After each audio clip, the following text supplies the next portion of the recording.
The original cartoon came out in 1937, and very evidently so. There's a big focus on her love story with a guy who literally stalks her. Yeah. Weird. Super weird. So we didn't do that this time. Yeah. Our rights are on the line, folks. Our reproductive rights. Ugh. Come on. Okay, Cheshire Cat. Go vote blue. And if you disagree with this sentiment, just hit the unfollow button. To put her next to Gal Gadot, who's absolutely stunning. Here are the nominees. Who the fuck is that guy? I don't know if I could tell that. I can just tell that there's worse stuff. They won't do press together.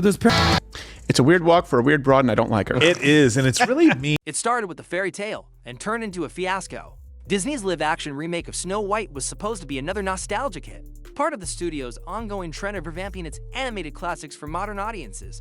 But instead, the project has been buried under controversy, production troubles, and a very public falling out between its two leads, Rachel Zegler and Gal Gadot. But this story isn't just about two actors not getting along. It's about creative decisions, corporate expectations, cultural backlash, and the increasingly delicate balance between progressive storytelling and mainstream appeal.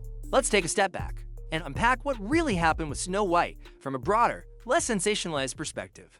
You don't particularly see people who, look like me or are me playing roles like that. So it was definitely, when it got announced, it was a huge... You mean your guess is as good as mine ethnicity? It was trending on Twitter for days because all of the people were angry. It was this people awakening that we need to educate, the people that we need to love into awareness. Love them in the right direction. Yeah, because there's nothing more effective than 19-year-olds educating the rest of the voting public while yelling, "Okay, boomer." Remaking Snow White was always going to be a challenge. The original film, released in 1937, wasn't just Disney's first animated feature.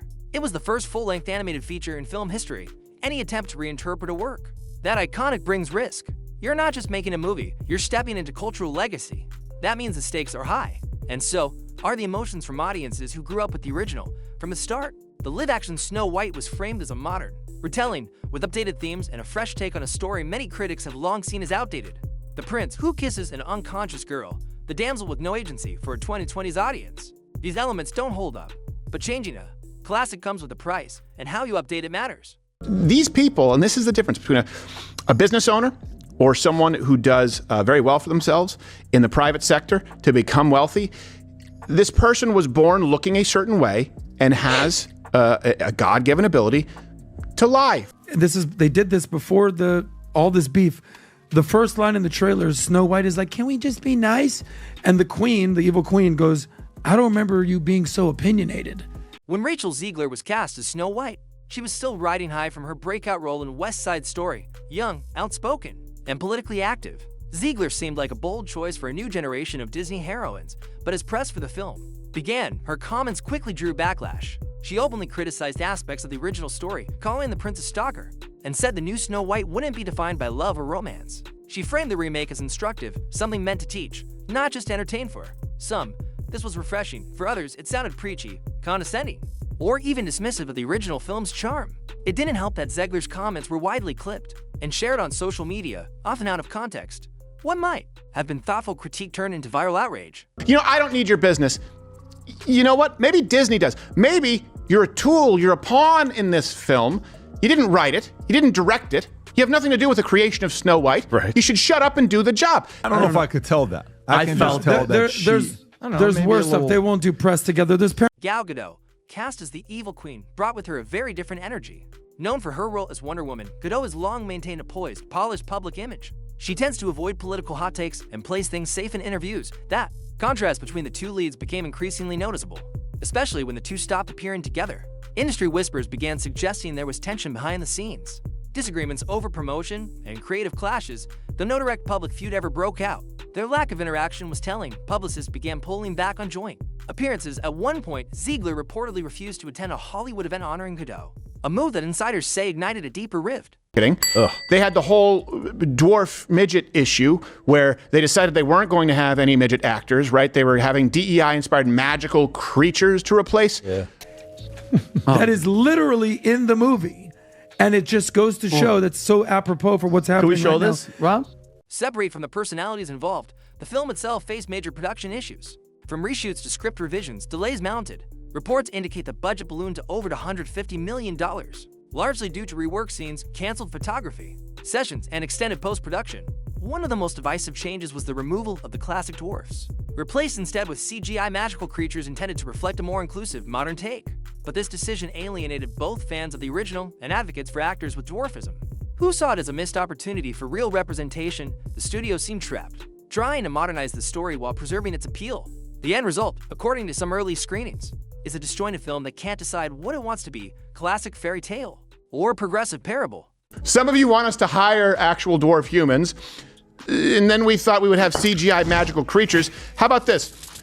We'll still offend the dwarves, but we'll CGI dwarves. Here are the nominees for Best Visual Effects. They look like they hate each other up there. In today's digital climate, film promotion isn't just about trailers and posters. It's about narratives, and unfortunately for Snow White, the dominant narrative became Disney goes woke and the backfires, whether fair or not. That framingstuck.zegler single quotes as comments about teaching people about okay boomer moments were easy fuel for backlash. Memes, video reactions, and outrage tweets circulated for weeks. Political commentators used the film as an example of Hollywood overreach. Fan communities, many already skeptical of remakes, doubled down on their criticism. At the same time, others defended Zegler's perspective, pointing out that reinterpreting stories through new lenses is how culture evolves. But the internet doesn't reward nuance, it rewards outrage. Disney, famously protective of its image, struggled to contain the narrative behind the scenes. Executives reportedly gave Zegler talking points and asked her to avoid further polarizing statements. But enforcement was inconsistent. By that point, the damage was done.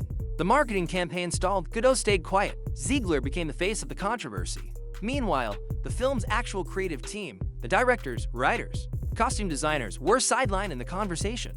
It became less about what the movie was about and more about who said what during press tours. The situation with Snow White has become a cautionary tale in the entertainment industry. Studios are now watching closely how actors handle press, politics, and public pressure. Casting decisions, especially for legacy projects, are being scrutinized more than ever. Zegler, once hailed as a rising star, now faces uncertainty. Some industry insiders suggest future offers may be limited unless public perception shifts. Gadot, while less central to the controversy, also finds herself tied to a project increasingly seen as a misstep, but beyond the stars. The biggest takeaway may be for the studios, pushing bold creative revisions without full team alignment and without anticipating public reaction can backfire spectacularly.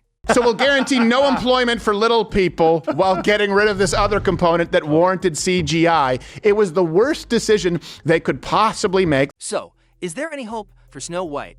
Possibly. Some early viewers say the visuals are stunning. The supporting cast is reportedly strong, and Disney has turned troubled productions into box office successes before Pirates of the Caribbean comes to mind, but the odds are stacked against it. Advance ticket sales appear slow. Online buzz remains largely negative, and the lack of promotional synergy between the two leads means the film is missing one of its most powerful marketing tools, on-screen chemistry translating into off-screen charm. Ultimately, Snow White may still find an audience, but it won't be the easy win Disney hoped for. More than anything, this entire saga highlights how much the entertainment landscape has changed out in the past.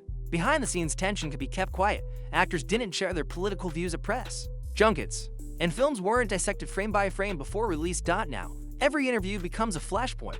Every casting decision invites debate. Every remake faces the impossible task of honoring the original and reinventing it. Audiences want nostalgia, but they also want relevance. They want magic, but not message overload. Studios walk a tightrope, and in this case, they may have slipped. The failure or success of Snow White won't come down to whether Rachel Zegler or Gal Gadot likes each other. It'll come down to whether audiences feel a connection to the final product, whether they see a story worth watching, characters worth rooting for, and a world worth escaping into. Unfortunately, the noise surrounding the film may have already drowned out its story. The behind-the-scenes drama has become the main plot, and once that happens, it's hard to recenter the spotlight on the film itself. Still, there's a lesson here for studios, for actors, for all of us as viewers. Stories matter, but how we tell them and who tells them matters just as much. And if we want magic, we may need a little more unity and a lot less drama. Thanks for watching. If you found this breakdown helpful, hit the like button. Subscribe for more film analysis, and let me know in the comments, do you think Disney's Snow White deserves a second chance? Or has the controversy overshadowed the magic for good? Let's talk about it.